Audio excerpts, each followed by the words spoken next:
kit for my husband because he needs like, or I mean, he takes a lot of stuff I make, but like sometimes like when he's doing something, it had like the instructions and I can just give it to him like, okay, you do this. Right. It's like all spelled out. So I didn't even get to read this yet, and I was thinking about it.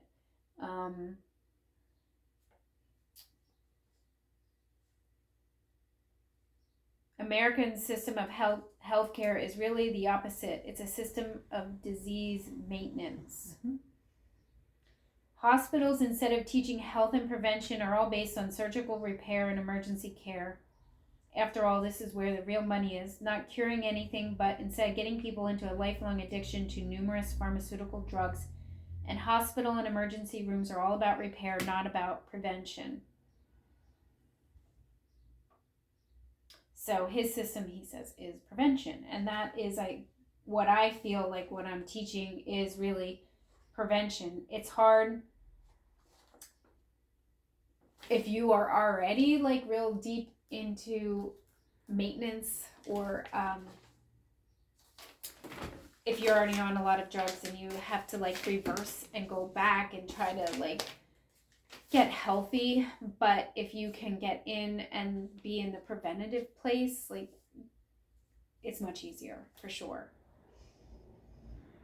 So I thought this was interesting. He said, most Americans are missing 70,000 bowel movements in their lifetime. Wow. So it says, high school textbooks state that it's normal to have 3 or 4 bowel movements a week, which is not. Primitive people who eat simple diets high in fiber and no processed food and have plenty of exercise and low stress have an average of 3 bowel movements a day. My first rule with all my patients was to get their bowel cleaned out. Then the healing begins.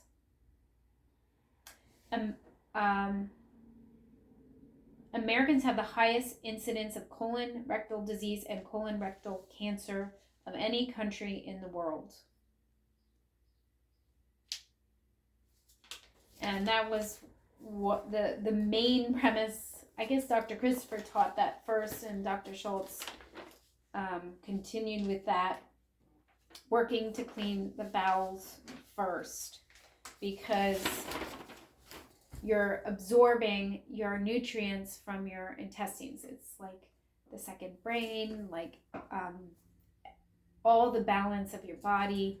Well, I always say, like, you start with the nervous system because you do need to have that regulated, and then I feel like the bowel next. But that's where the white flowers, like cake and line and stick to your intestinal tract. Crippling, villi, and especially if the grains are being sprayed with glyphosate, the Roundup. Yep. So most of our grains are that way. And so you get leaky gut. Yeah. And you're absorbing toxins back into your body, but that is often a hard place to get people to understand and to start. Let's see, what else does he have here?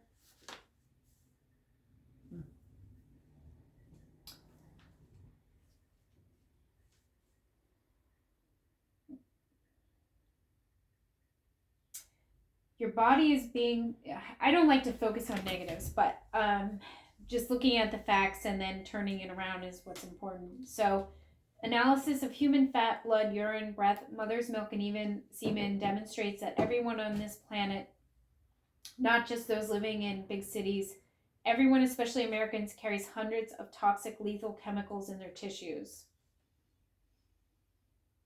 Every time you turn on the television, it's a law firm ad for another class action lawsuit against common insecticide like Roundup, to contaminating drinking water at military camp Lejeune, to trains derailing carrying deadly toxic chemicals.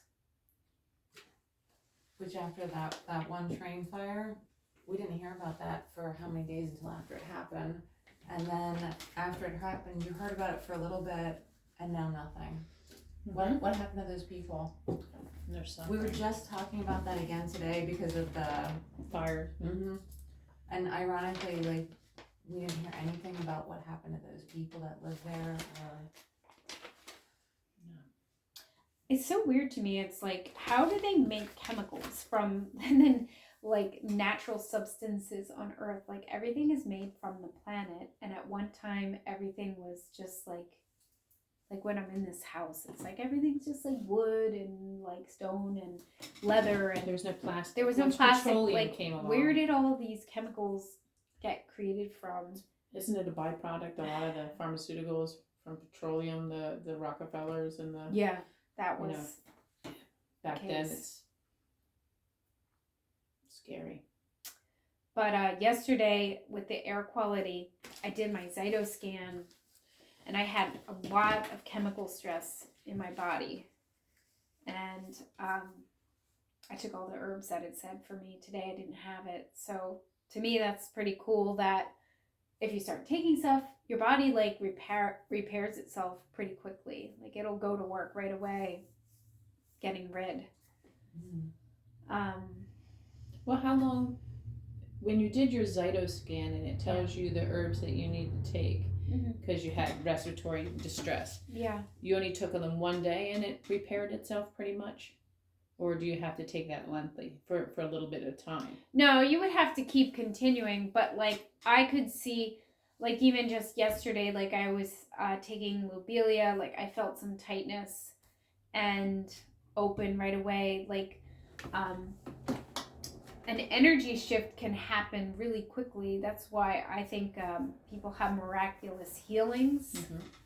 You just can like move that energy, and the more things you do, like the more rapid you would see a change.